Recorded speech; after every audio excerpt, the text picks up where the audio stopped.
Hello guys, আসসালামু আলাইকুম। কি অবস্থা, কেমন আছেন সবাই? আশা করি সকলে ভালো আছেন। তো আজকে আপনাদের সামনে আরো একটি ইয়ার্ড ওয়েবসাইট নিয়ে আসলাম। এখান থেকে সম্পূর্ণ ফ্রিতে আর্নিং করতে পারবেন, একদম সহজ। যাদের টেলিগ্রাম আছে তারা এখান থেকে আর্নিং করতে পারবেন। টেলিগ্রাম না থাকলে টেলিগ্রাম চ্যানেল খুলে নেবেন, টেলিগ্রাম অ্যাকাউন্ট খুলে এখান থেকে আর্নিং করতে পারবেন। আপনি এখানে কীভাবে আর্নিং করবেন, যখন আমার লিঙ্কে ক্লিক করবেন তখন আপনাদের সামনে এগুলো একটা পেজ নিয়ে যাবে। পেজের ভিতরে স্টার্ট লেখা থাকবে, স্টার্টে ক্লিক করবেন। স্টার্টে ক্লিক করে দেওয়ার পরে এখানে দেখতে পাচ্ছেন যে জয়েন নাও, এই সবগুলোতে আপনি জয়েন হয়ে নেবেন। জয়েন হওয়ার পরে কন্টিনিউতে ক্লিক করে দেবেন।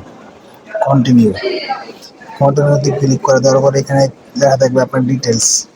আপনি এখানে সাবমিট ডিটেলস দিবেন এবং আপনার টুইটার অ্যাকাউন্ট থাকলে টুইটার অ্যাকাউন্ট দিয়ে ফলো করে নেবেন। এখানে দেখতে পাচ্ছেন টুইটার টুইটার পেজ, এগুলো ফলো করে আপনার জিমেলটা দিবেন। জিমেল দেওয়ার পর আপনার বাইন্যান্স থাকলে বাইন্যান্সে গিয়ে বিএনবি স্মার্ট চেইন এটা আপনি আপলোড করে দিবেন। এটা আপনি এখানে দিয়ে দিবেন। দেওয়ার পরে এখানে আপনি উইথড্র করতে পারবেন খুব ইজিলি। এটা দিয়ে উইথড্র করার জন্য প্রথমে আপনার সর্বনিম্নে 0.05 এটা উইথড্র করতে পারবেন। এখান থেকে প্রতি রেফার আপনি ফন্ড সেন্ড করে পাবেন। তো সকলে এখান থেকে আর্নিং করেন, আমার রেফার লিঙ্ক থেকে এখান থেকে ইউজ করুন। ওকে, সকলে ভালো থাকবেন। আল্লাহ হাফেজ।